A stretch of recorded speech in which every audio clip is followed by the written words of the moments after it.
getting out of the house, taking the kids with me, going on a drive and saying, we're going to just take a drive today. We're going to unplug from everything that needs to be done, and we're going to take a breath. But passion does produce purpose. Yeah. And that purpose requires sacrifice for you to fulfill what is being birthed inside of your heart through that passion. Right. It requires boots on the ground. Yeah. And it's doing the everyday mundane thing. I'm going to wake up. I'm going to make my bed. Yeah. I'm going to do food for the kids. In the military, you have an enemy out there. Yeah. And here you just have broken people that make bad choices. During that time, you kind of you have to make a choice. I'm going to close all back doors. Right. There's not going to be any, I am all in with you. Yeah. I think that's the difference too from military and first responders, because military is, again, you have an enemy that you're fighting. Right. First responders, these are your neighbors. So true. And we have a code word that Kyle will say to us in the store that if he says this word, we need to walk away quickly, because he's like, I just need you to exit, because I can't explain to you why, but you're in a dangerous situation. Mm-hmm. Then I could become bitter. Yes. And angry and frustrated, and I will feel alone. Yep. It's not uncommon, by the way, to feel alone as a wife. Oh, sister, preach. And a lot of times he's like, I'm exhausted. I don't want to. I don't care to. Put a show on, Story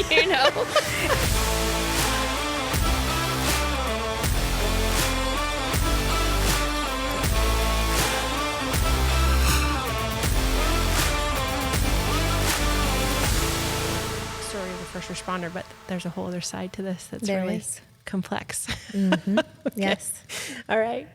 Okay. So I'm not the usual host of Frontline Podcasting, but we are starting this new kind of fishtail to kind of explore a different side. And tonight I have Torrey McLaughlin with me. And Torrey, would you just introduce yourself and tell us a little bit about who you are? So I am married to, I guess you'd call him a frontliner. Yeah. First responder. We've been married for 29 years. We have 8 children together. So cool. And we're always on an adventure, aren't we? Yes, it's so true. It's so true.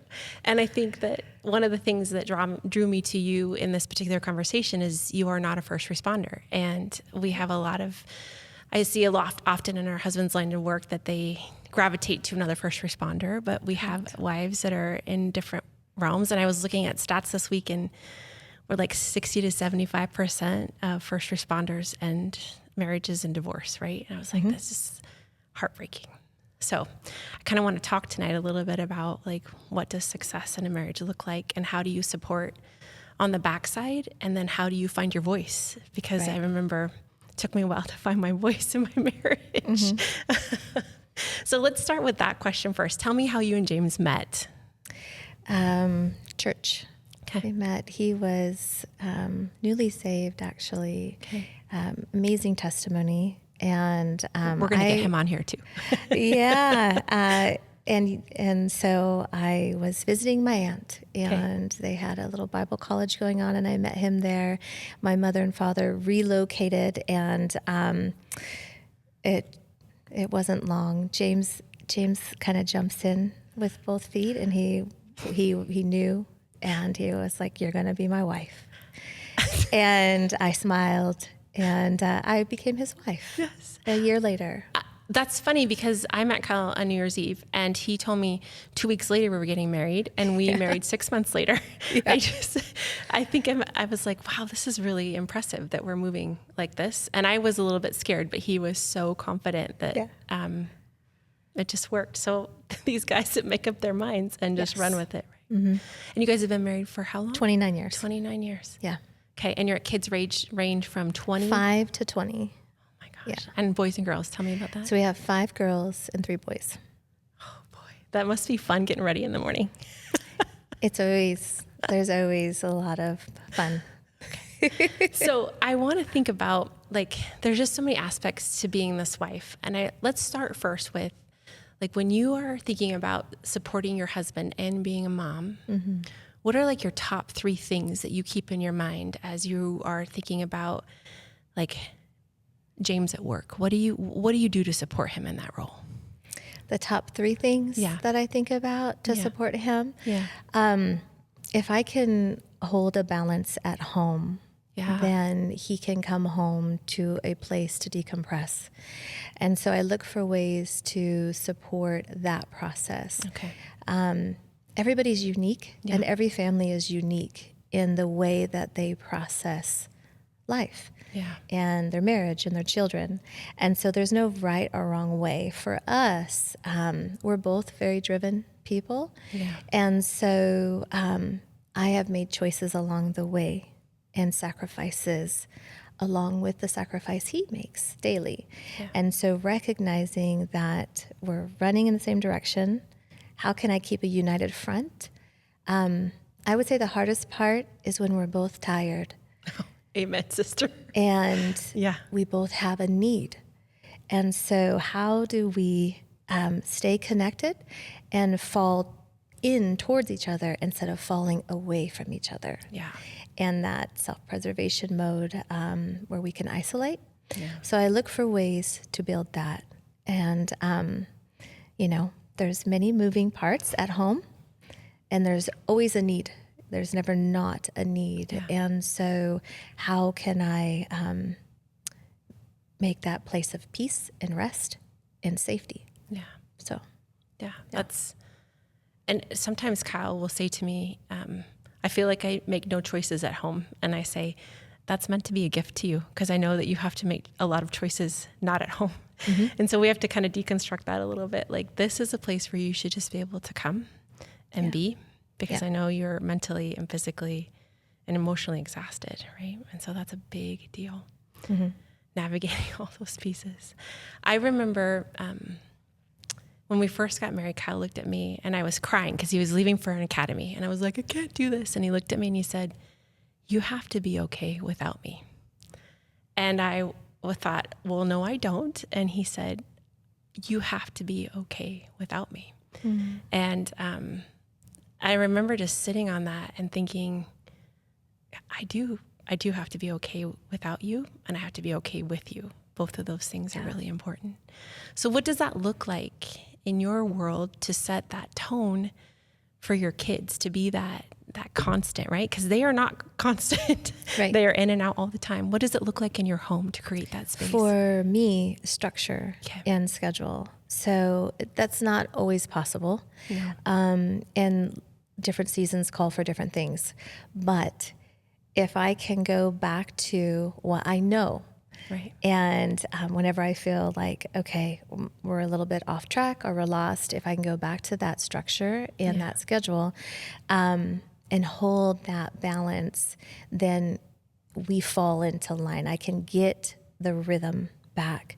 Sometimes, as much as I would like to have rhythm in life, storms don't allow for it. Yeah. So I have to know how to navigate. Sometimes I just don't have the answer. And as long as I'm willing to fall into it and just surrender it, and it's not always perfect.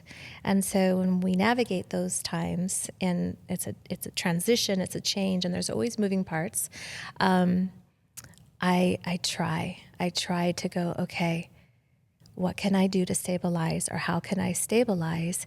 And sometimes it requires, cutting things down, cutting things out, cutting things off, or, just the simplistic things, getting out of the house, taking the kids with me, going on a drive and saying, we're going to just take a drive today.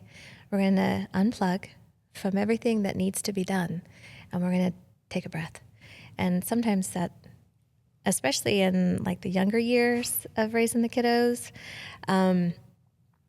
getting outside of the environment of the needs that are always present, and having that bigger picture. For me, I function well. I need to be able to see, and that's where I am my best, is when I can see the bigger picture and remember the purpose behind it.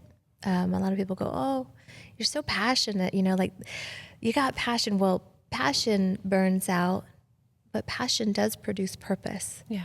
And that purpose requires sacrifice for you to fulfill what is being birthed inside of your heart through that passion. Right. It requires boots on the ground. Yeah. And it's doing the everyday mundane thing. I'm going to wake up. I'm going to make my bed. Yeah. I'm going to do food for the kids. We're going to clean and do chores. We're going to do school. I homeschool. And so we're going to do school, and we're going to try to be consistent with that. And we're going to remember to play and have time to connect with one another. So those are some of the ways, just practical application for me. Yeah. So what has been for you, or what was for you, the hardest adjustment to this first responder life? So James was in the Marine Corps. So about 5.5 years into our marriage, we were in the Marine Corps. Okay. And so I was used to him being gone early on and having to be independent. We did not have children for almost 10 years. Okay. So at the end of our first year of marriage, I miscarried. And then 9.5 years later, our firstborn came. Oh my gosh. And so that's a whole story. That is one of my favorite stories that I love. And that really formed and fashioned a lot of who I am as a mom. Yeah. In the things that I do. And so, but as a wife, when we moved here, we got out of the Marine Corps. He was in a First Force divorce company. Oh my gosh. Is what they called it, for good reason. And so we got out of the military. We didn't stay. We didn't re-enlist. He had to extend. Okay. And so then it was life. Like, where do we go? Where do we do from there? And we ended up in Bend. We ended up here. And so when he did roll into first responders, I already had an idea of the sacrifice. The difference is, in the military, you have an enemy out there. Yeah. And here you just have broken people that make bad choices. It is the most heart-wrenching part of the work is he sees people that he interacts with all the time. And he's like, yeah, that guy was in last week and he's never telling me what it is, but I'm like, oh my word, and it is broken. Yes. It's a big deal. And the enemy is consistent and constant, and it's such a mental game that they're battling all the time. Right. And the depravity of man and who man can be. Mm-hmm. It's hard to sometimes remind them that of all the goodness and to bring them back to that hope. So, big deal. Mm-hmm. So Marine Corps into first responder. We came up here with friends that started a church. Okay. And so he worked at Nosler, which... we have quite a few friends that have worked at Nosler. He was there for a little while, and then we served the church. And it was in that time that he transitioned and went into law enforcement. And so you have an idea. For me, that was kind of my stretching point, because you have ideas and expectations for me of what that looks like and what you're doing, especially if you're like with the church and you're in what so-called is ministry. Yeah. But man, what a beautiful thing to transition into when you realize the world around you and you begin to touch it in a different way. And so it was stretching. It was hard. We had to learn the balance. James is a high driver. My husband's a high driver. And so he's go, go, go, go, go. And so we had to learn new verbiage in that season, like how to communicate, because I would be like, okay, I can run with you. But I also I realized that I could be left behind in the adventure as well, and in the direction that we were going. And so we had to really find our footing, and there's always T's in the road, Y's in the road, and you have to make a choice. Yeah. And so there was plenty of opportunities to choose. During that time, you kind of you have to make a choice. I'm going to close all back doors. Right. There's not going to be any, I am all in with you. Yep.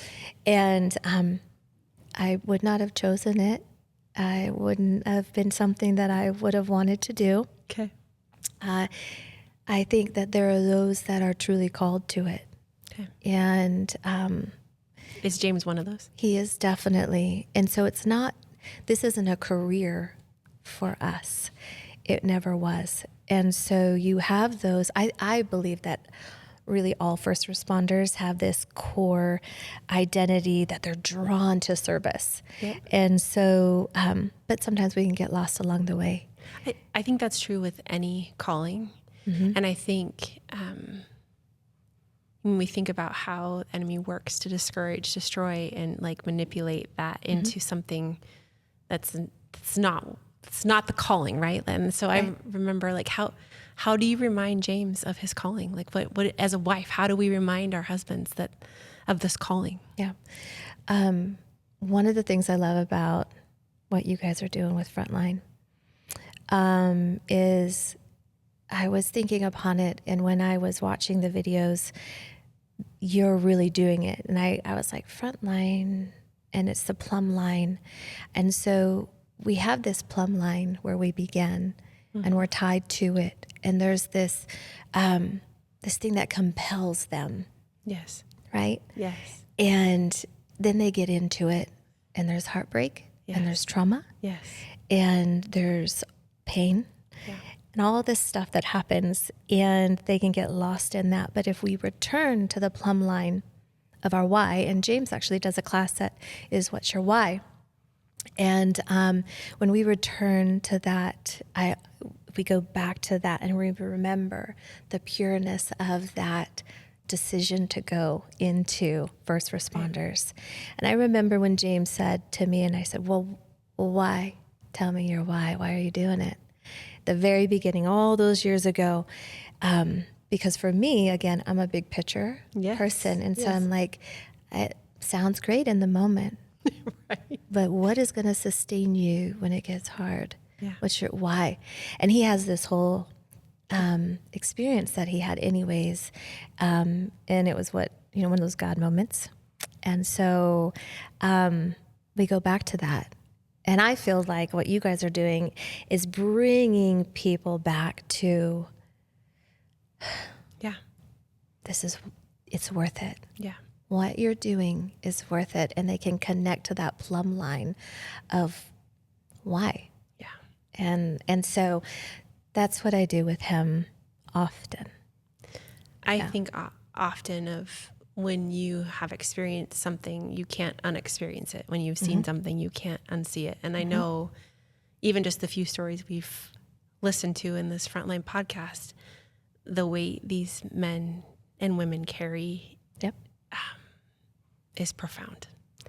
And sometimes I found as a wife that carrying that with them is also really tough.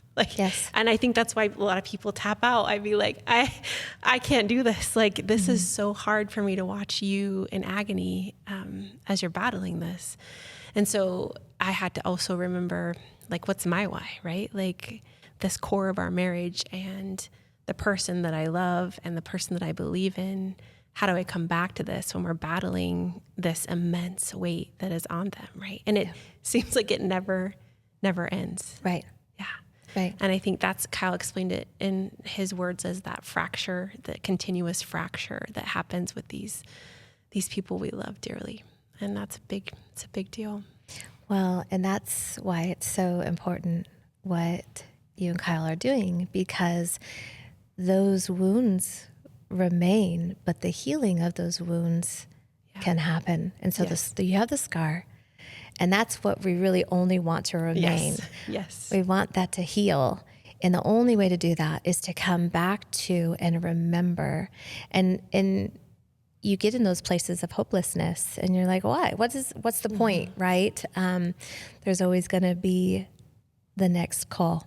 Yeah. Or the next person walking through the doors that is completely broken, and they need a touch too, but you have a job to do. Yeah. And so, but you can't do your job unless you're willing to actually touch that and to go into that. And so I think that's the difference too from military and first responders, because military is, again, you have an enemy that you're fighting. Right. First responders, these are your neighbors. So true. And we have a code word that Kyle will say to us in the store that if he says this word, we need to walk away quickly, because he's like, I just need you to exit, because I can't explain to you why, but you're in a dangerous situation. And I remember in Washington County, a guy had printed out our faces and written our address and, kept saying that they're going to come kill us and all these different things. And, and these guys are inundated with this like day in and day out. So tell me as a wife, like what's been your most inspiring, and I'm asking this on the cuff, so this could you can maybe think about this later and come up with something, but what is a inspiring moment that you watched James walk through? He's had really, really big cases, and they have affected, because there's a cause and effect no matter what. If it's someone that you're coming in contact with, or if it's a case that you're doing, big or small. And I think the willingness for him was to connect to the crime or whatever that case was, and be able to process that, because they have to come home to their family. And it's not, and again, everybody is unique. And so for us, we had to learn, when you come home, how can you still engage and be a part? Because there's a life outside of your world. And the camaraderie that he has with his people, the women and the men that work alongside of him, is wonderful. But how do you come and have relationship at home and have that balance where you're not feeling like you're doing something wrong or you're not doing enough, because you just had this amazing moment at work and this case, or you saw this, you had to do these highs and lows while you were processing different ones, different people. And then you come home and you don't have the highs. You have a 5-year-old showing you a coloring picture. Dad, look what I did today. Right? Yes. And you have a wife going, what do you want to do for dinner this weekend? Tapped out, 8 kids all day. So seeing him navigate that, looking for ways to stay engaged with me as a wife, and say, I can't give you much right now. I'm going to give you what I can right now, and I'm going to stay engaged with you. And I don't think that ever changes, because there's always, again, moving parts. You're always going to have some new thing in front of you that is the most emergent thing, right? And so finding a balance that says, hold on. Hold on. And depending on who's doing what, and where they are in the job and what they do, it could be every day that they have those moments, and they have to come home and find a way to balance that. But that's where I'm most proud, where I look and go, thank you for staying engaged and bringing me along and not leaving me behind, because there's plenty of opportunities to go, well, you just don't understand. Yes. And I think that's been the biggest, that was when I had to find my voice, right? At the beginning, because I think he lived initially in this, like, nobody understands this. And I certainly I could sympathize, but I couldn't empathize with him. I'd never experienced anything like that. And that engagement of, like, I don't understand, but I'm right here with you, right? Like, and that's key, I think, in survival of these marriages, because I would have to tell him, I know that my day seems like at a level 1 and yours is a level 100, but I need you to pretend like mine's a level 100 just for a minute. Celebrate with me, or let's talk about the kids, and I would say the same for Kyle. He chose to engage. And how do we help other first responders make that choice? How do we help these first responder marriages? I look around and it's a divorce after divorce Yeah. after divorce after divorce. So like, what is it? What do we do to keep them engaged at home? I'm really, really passionate for our first responder families because I think that I would encourage them to be, again, they don't have to copy somebody else's because they are uniquely their Yes. own marriage. And copying often causes more problems than Right. good, right? Right. The formula doesn't work. It doesn't, because I have talked to some that say, we just don't talk about work. And How is that even possible? I talked to somebody, actually, it was, I think that they were 50 years married, I think they said, never talked about work.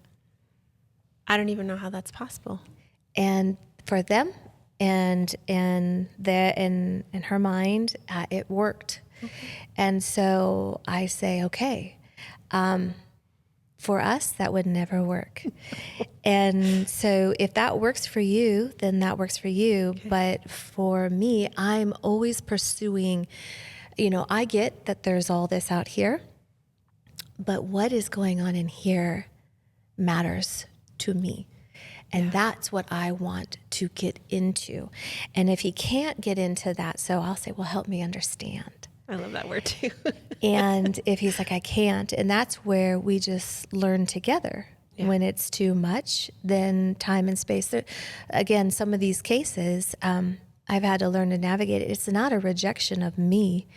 However, the trauma of that and the walking through that is there's such a cause and effect to process that he cannot connect with me. No. But guess what? I have a need too. So this is where that part comes in. Yeah. When I'm tired, when you're tired, well then what, right? And how do you navigate that? For me, sometimes I hold my ground and I refuse to give. But more often than not, if I am willing to sacrifice in that moment and say, it's not about me or my need. Yeah. And I recognize you, I see you. And I see that you're hurting, and I see that you're processing, and you don't know how to process this. And if I can just put my thing on the shelf, but I have to come back and visit that. Yes. Because if I don't, then I could become bitter. Yes. And angry and frustrated, and I will feel alone. Yep. It's not uncommon, by the way, to feel alone as a wife. Oh, sister, preach.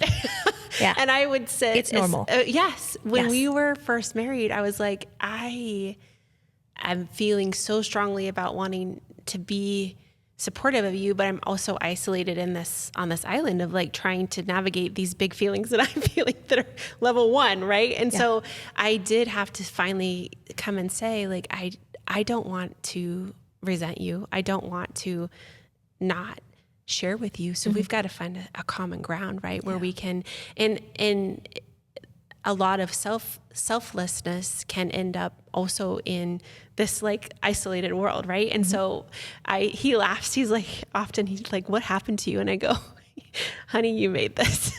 Yeah. So I think just encouraging wives, and I think you nailed it there.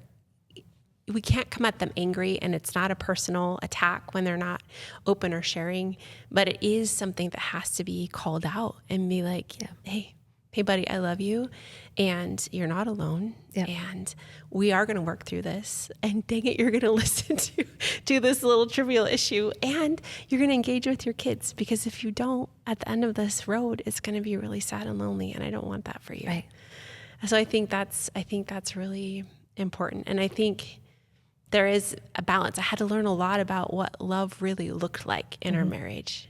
When I first started, I was like, love is passive, and love is gentle, and love is quiet. And I learned that love is also truthful and passionate, and it calls out and says hard things. And that was, when I found that voice, that was the scariest voice I had to find. And the calling out of what's your why, when I asked that question, he would get so mad. Stop asking that? And I'm like, because I know you, and I know you're supposed to be here right now for this time in this place. Yeah. And I can't do it with you or for you, but I'm right here by you. And so that makes it, and I don't know if that helps. We're still married, so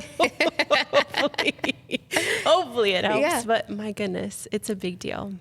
It is. Yeah. It is. And again, we all have our perspective of like, well, what does love look like, And love is boundaries, healthy boundaries. Yep. And so you're like, and it's doing hard. It's saying hard things, and it's holding. It's not a doormat. Nope. It's not where you could, well, I'll just, I'll just be quiet. And there's a life that is lived apart from that, whatever they're experiencing. And there's a need for them to engage. Yes. And so how to balance that engagement it's important. It's important. So got this little guy here. This little fly that's joining us tonight is so great. Okay. Let's talk about communication with your spouse. What are some strategies that you use to help communication stay open? Because that seems, you just started down that path a little bit. There's some times when they can't give. So how do you keep that communication open and moving? I oftentimes am a sounding board. Okay. And I will say, do you want me to respond, or do you need me to be a sounding board right now? Okay. And in the beginning, I would have thoughts like, oh man, I could do this job so much better. Do you ever feel that way? Yes. I'm like, okay, I would be like, that is the dumbest order. Or when I'm like, I can't say that.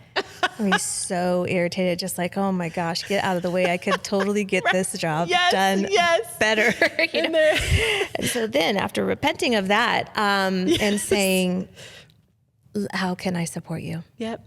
And really, truly removing those ideas of what I think I could do and how it should be done, and going, okay, what are you looking for? So we began to build our relationship in that manner. And even now, even still, where I go, okay, what is this? Do you have a need? What are you wanting right now? And so I'm going to get that fly. I'll tell you that. I know, right? And then I say, okay, so what, do you want me to respond? Are you wanting, and sometimes I have support to give him in that. Sometimes I'm just a sounding board. When it's something that is just for us, it doesn't have to do with work. Yeah. And I'm wanting to draw him out of that place and say, okay, so, is there a time that works for you where we could have a conversation about X, Y, and Z? And now I don't know about you, but he comes home and he is like, it's when he's home, it's like, okay, I'm off. And so, and we want to be off with him. Yep. The kids want to be off with dad. I want to be off. I want to enjoy my husband. Yeah. I don't want to have to work.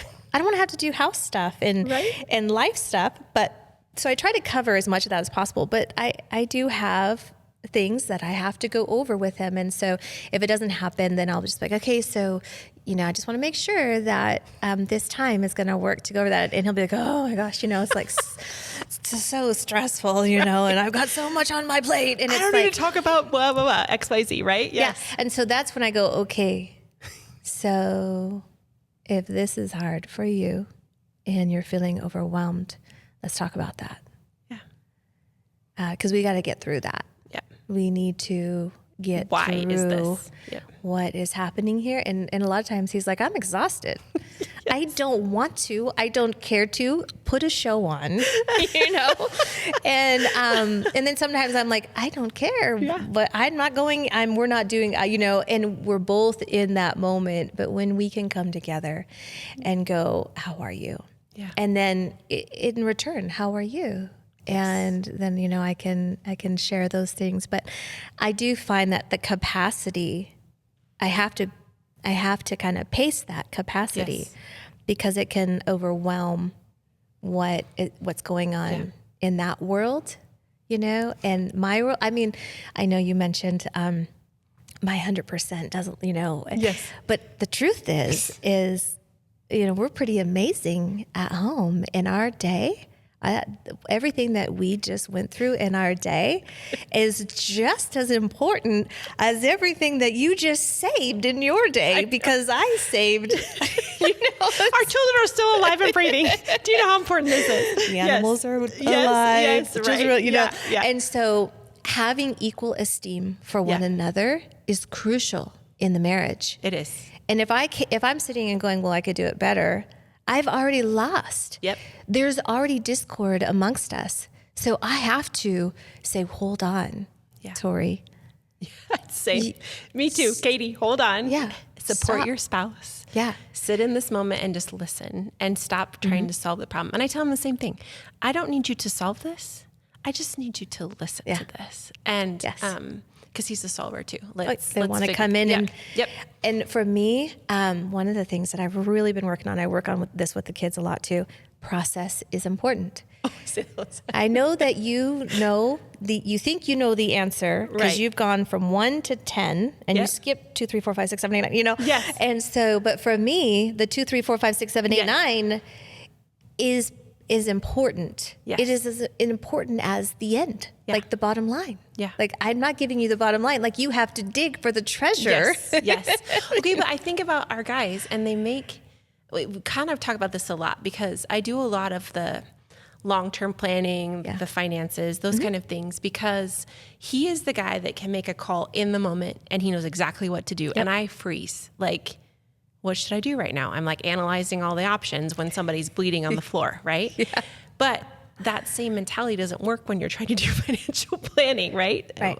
And so I've really tried to say to him over and over again, like, let us play on each other's strengths. And I think that's another thing that's really worked for us is you're the guy we call when we need that immediate. And he goes, I don't get called very often. I go, but you get called when it counts, right? In that moment, that's what I need from you. And then just let's run the ship around here. We got it, Captain Kyle. We're gonna make sure we're okay. And I think that's been also a thing is like, how do you play to your spouse's strengths? And then really be okay with our roles in our marriage don't look traditional often. He's like, sometimes I feel like you're running this house. And I say, I am. But when you come home, that's something you don't have to do. Right. And so I hope that can be seen as a gift for you as like, just turn it off, be home and enjoy the moment, except for this thing I need to talk to you about. Right. Yes. Oh, okay. So I love this. We've talked about like engaging. Engaging. I think that's another one. And then I think the other thing is like, if you could give 3 nuggets to somebody that has just gotten married to a first responder, what would they be?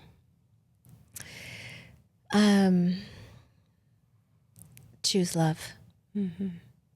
Lots of grace. Yep. Be full of grace and shut every back door, side door, window of escape and stay engaged. Yeah. And those really gives me chills when I think about that. I love the concept of shutting the doors because it is easy to leave a door open. Yes. And I think that's what I also see a lot of if I leave a door open and it's there, then the temptation to run through that door is there also. And I think if we could just get people to sit at the table and have the conversation, that a lot of these marriages could be saved. Yes. And what does this next season look like for you as a spouse of a first responder? We are looking for ways to have fun.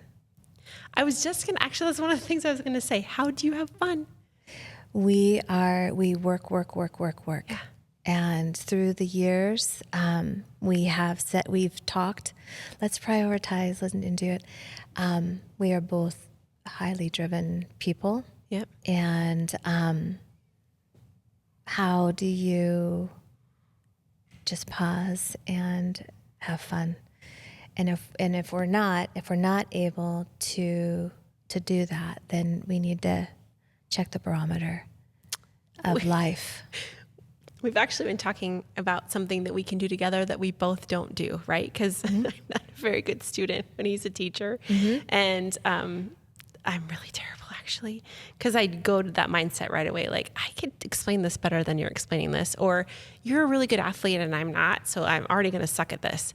But we went golfing, which was hilarious. We played best ball, thank God. So I was able to just hit. But what are some things you guys have done to have fun?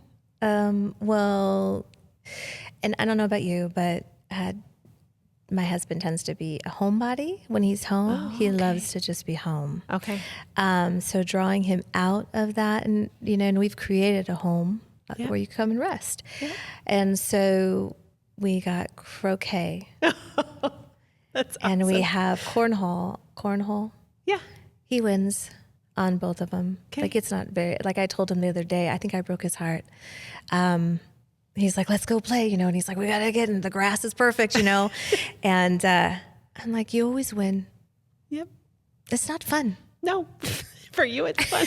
That's what I mean. Like, this is going to be dumb because I'm going to lose every single time. And he loves it. Okay. And so, I play with him and I enjoy it too. But after like 3 rounds of like totally losing, I'm like, okay, this is great.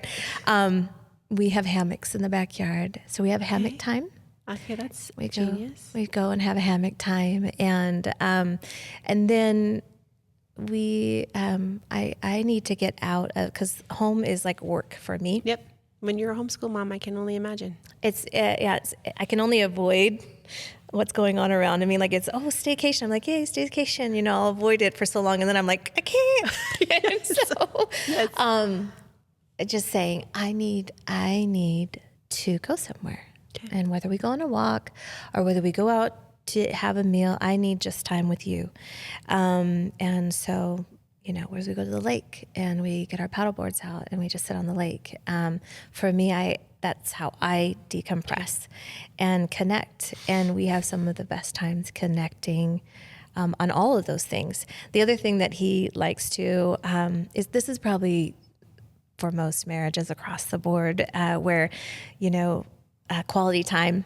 Oh my gosh! Let me like, tell you the 5 love languages. let's put a movie on, and I'm like, well, let's talk. Okay, so you are quality time. My husband is quality time, and I am not quality time. So we've had to definitely identify. Okay. He's like, running errands is not quality time, but I'm like, you're with me. Doesn't that count? Well, his quality time doesn't look like my quality time. Okay. It's let's check out and maybe watch a movie or a show. And we have some good shows because we're BBC fans. Oh, okay. Okay. So you got some we're BBC fans. And so we have a good time doing that. But then I'm like, well, for me, let's that's where I'm like, quality time for me looks different. Let's go on a walk. Let's talk. And, I don't need you to fix anything. I don't need you to save anything. Yeah. And I'm going to talk on multiple subjects and I'm going to bounce around everywhere, but trust me, it all connects. Okay. At the end of the day, and he's like, and so I can only get so much of that before he's completely exhausted, because he's like, oh my gosh, where do I start? I'm like, you don't have to do anything, but he still is like, I have to do something, Yeah. And sometimes one of the things that we do a lot of is we ask clarifying questions, by the way, in those moments. Okay, is this about me? Are you mad about, because, you can kind of like find yourself in these veins. If you're not careful, all of a sudden it becomes these attacks. And so we're cautious of that. And so we have good conversation. We have good times. And so we look for ways to connect, whether we're doing yard games that he totally destroys me in. But if I'm winning, it does bother him. Always. Greatly. These men are competitive. Yes. Yeah. Oh my gosh. And I take great joy in that. Yes. I'm like, I'm actually winning. tell him I'm not competitive, but I think he reminds me all the time that I'm very competitive. And so like, I got to have something that I can win at somewhere. What is that? Yes. Yes. Oh my gosh. Okay. So I'm going to come back and you said choose love. You said grace. Lots of grace. Yeah. And you said engage. Okay. Shut all Shut all the other doors. Okay. options to leave. Yep. So let's talk about, what does choose love look like in action? In action, it means when it's a really, really hard moment, instead of separating and isolating inwardly, outwardly, instead of leaving, because we can be present and not present. Yeah. So if I choose love, that means I have to let go of, and if we're justice driven at all, for me, I'm justice driven. Even if I let go of the offense, then who's going to justify my pain? Right. Because it hurt. Yep. And you hurt me. Yep. And, you don't have time for me. And, all these other things, whatever the argument is about, right? Whatever the misunderstandings are huge in times, all the time, especially when there's exhaustion. Those misunderstandings can create, often they're the biggest fights, right? And big issues, yeah. And so choosing love for me looks like, and this is a work in progress. It isn't, sister, yes. It doesn't just happen. This is, all right, I'm going to get another chance at this, and I'm going to overcome it. And I'm going to overcome it by not waiting hours or days, but instead I'm going to do it quicker. And this is just a process of walking it out. Yeah. I don't think you ever will get away from that, because there's always going to be something that requires you to let go of that hurt in that moment, and say, I forgive you. Yeah. I love you. And really, truly not bring it up. Yeah. And hold on to that baggage. It really needs to go. Yes. That's the work. That's the continuous work. There's always work to choose love. And again, love, really finding the truth of what love looks like, because love is accountability. It is trust. And so if you break trust, then you have to rebuild trust. It's not something that's just given away. No. There's loyalty involved in that. There's long suffering, and there's patience, and there's all these things that go with it. Self-control. Yes. Yes. And all the things that are required. Yeah. And so love is never a doormat. Love is never it's just about you and not about me. That's very one-sided in the relationship. And, whatever you have going trumps everything Yes. And so in the early years of us, I'll tell you the story. In the early years of us, James didn't ever call when he'd be late. Oh, sure. And I'd say, you can't send me a message. And this was before really cell phones were a thing, I gotcha, Right? Yeah. I'm at least just tell me you're okay. Because if you're not home for hours, I don't know what's going on. Right. And I don't like that feeling. And so he'd be like, I'm working, and he'd never ever called me from work, all of our marriage. So early years, we had to work through that, and he had to learn, you have to. And so one day I called his boss. He did not come home. I straight called the boss, and I was like, I'm calling because my husband is not home. He got the message finally that I needed to know he was okay. And it wasn't because of any other reason than I needed to know you are okay. Yeah. It is important to me. I don't care about dinner. I don't care about bedtimes or none of that. You are important to me. Yeah. I need to know you're okay. Yes. And then it became, I need to know your team's okay. Yes. Right. And so how can I support you in that? And so, after that, he's like, don't ever do that again. And I was like, well, just call home, honey. I don't care. You just text and say, good. Yep. Little whatever, give me something. We'll even go emojis, just send an emoji. Well, now there's emojis. Back then there wasn't. You were still doing the hitting the number to get the letter. Yes. I remember when we first got married, that's how we texted. Well, do you remember the little pagers? Yes. Yeah, that was, Yes, back in the day. So that was a funny story that sometimes he brings up. He's like, oh my gosh, yep. And it was like, oh my gosh, you called my boss. I was like, I did. Yep. I did. I just need you to call home. Yeah. So it's important. So choose love. What does grace look like? Grace is not holding on to, we have preconceived ideas and expectations, spoken and unspoken, mostly unspoken. Mostly unspoken. And we have, like, I have dreams. I have desires. I'm a person outside of you. Yep. And I'm here. You know, some spouses like are full on like thin blue line, and it's wonderful and it works for them. And they're all in that, and it becomes identity to them. Yep. And that works. For me, I have, my identity is not the job. Yeah. And so there is this need for me to go, okay, what is the balance here? And what does grace look like in this season? And a lot of times it's giving myself grace.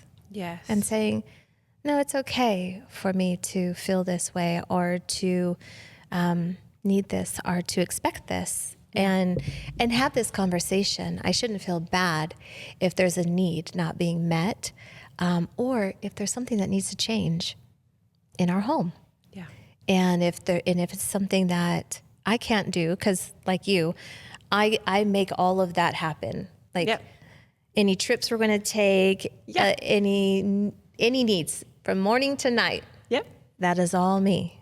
Yeah. And I try to cover all those bases. Yeah.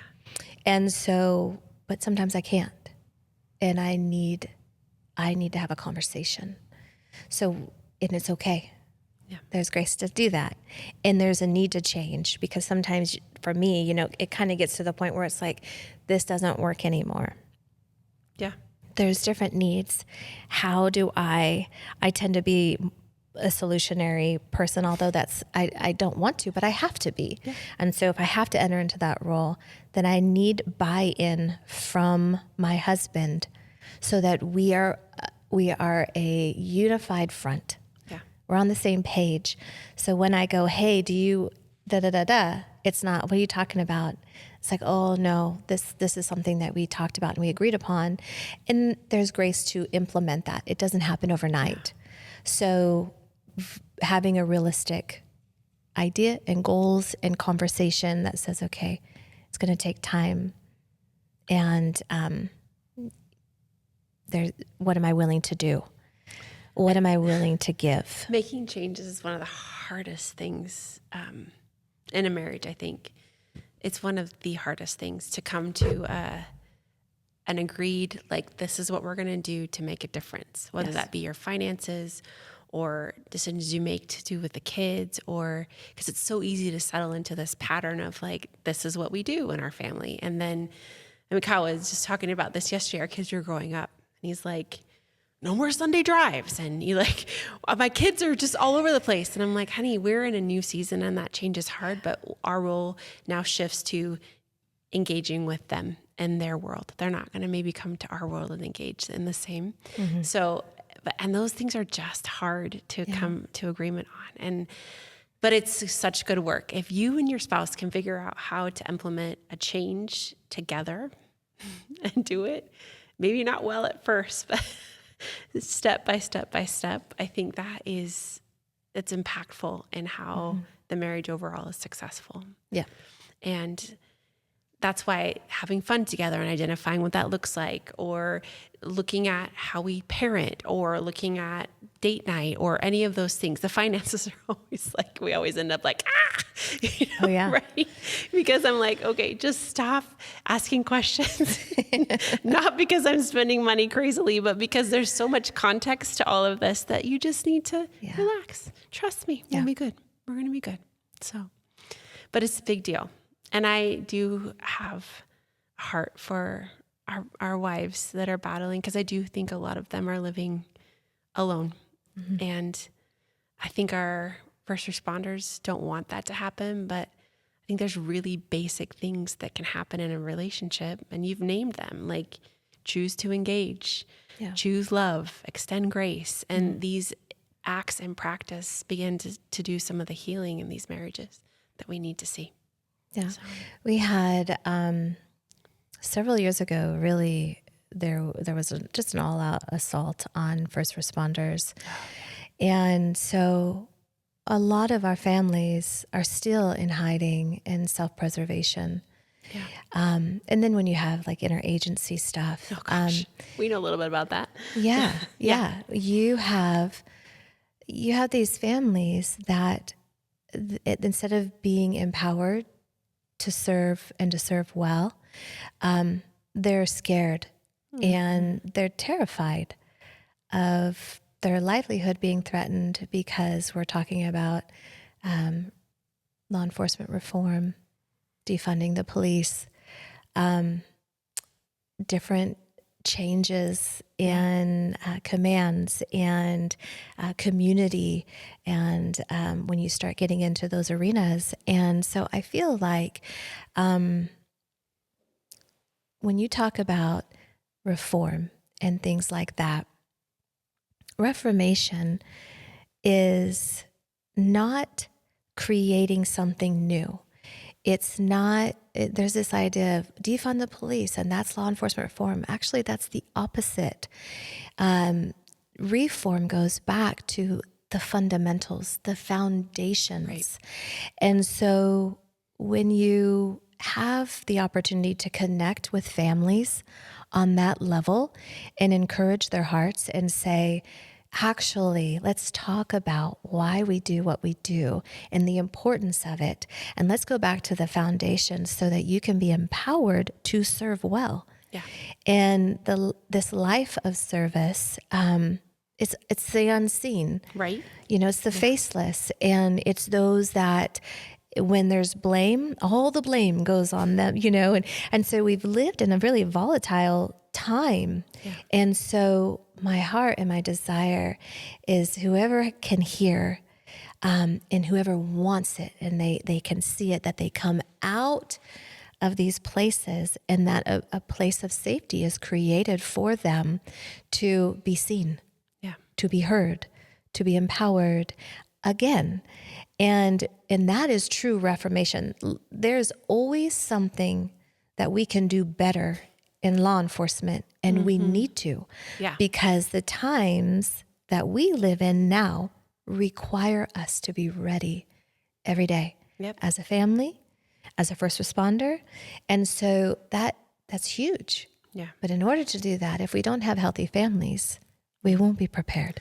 And I think that is, again, the hope of what we're doing with Frontline is to restore the why, restore the health, restore the this is really a heavy weight to carry, but you don't have to carry it alone. And if you don't do the work, who will? Yes. You've been called for this time, and not everyone's meant to be the warrior, right? And so if we can keep those who are called to do that work healthy, by standing in the background and pushing them from behind and saying, we're right here with you. Yeah. I think that starts to make a big impact on reform. But like these police officers that are defeated and these first responders are defeated and just demoralized and afraid. Yep. It's time to kind of reset and bring them back to health. So we'll do that a story at a time. Yes. So, yes. Awesome. I love it. Okay. That's our hour. Thank you for being here with us. My pleasure. Thank you for having me.